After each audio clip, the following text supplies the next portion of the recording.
Kia ora. Let's explore this simulation, the acid-base properties of water. What we're really looking at is seeing how the change in temperature will affect the value of an equilibrium constant. And we'll use water as an example. Now, water dissociates into hydronium and hydroxide ions. And so the equilibrium constant for that is called Kw, the W for water. And its value at 25 degrees is 1 times 10 to the minus 14. If I change this value and I calculate, notice how my Kw value has decreased. So if you think of Kw is equal to the hydronium ions times the hydroxide ion concentration, that means if it's become smaller, it means I have fewer hydronium and hydroxide ions in solution. So the lower the temperature, the less dissociation I have. If I increase the temperature and I calculate, notice that this value is increasing. My Kw at 25 was 1 times 10 to the minus 14. Now it's nearly 10 times the amount. It's 9.51 times 10 to the minus 14 at 58 degrees centigrade. And that means I formed more hydronium and hydroxide ions in solution. So I have got more dissociation happening. Notice what is happening to my pH.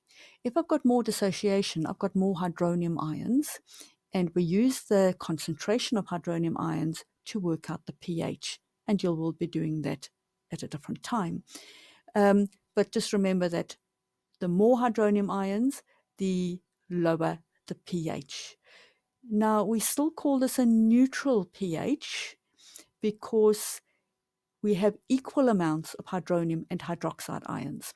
So the dissociation is happening where every water molecule breaks up into one hydrogen ion and one hydroxide ion.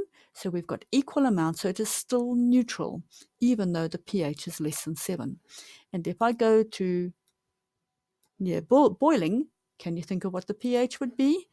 It's near 6, but it actually is not acidic because we have equal amounts of hydroxide and hydronium ions. So also as an extra, think about, is my dissociation reaction endothermic or exothermic?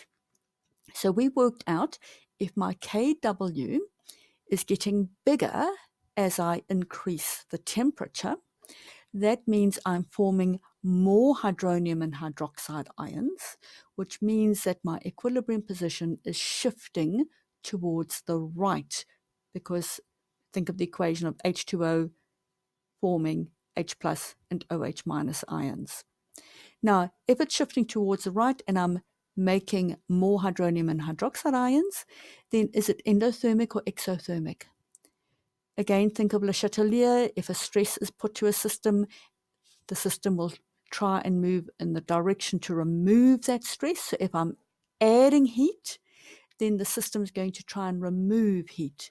So if I add heat and the equilibrium position shifts towards the hydronium and hydroxide, that means that the reaction is trying to lose heat, which means that that reaction must be endothermic. And well, when I say the reaction is trying to lose heat, it's trying to use up the heat that's been added, not giving it out. So it's using up the heat that's been added, and so it must be endothermic. And it's what you would expect, because when you break up a covalent OH bond in water to form the hydronium and hydroxide, that needs energy to break that covalent bond. So have fun exploring. Kia ora.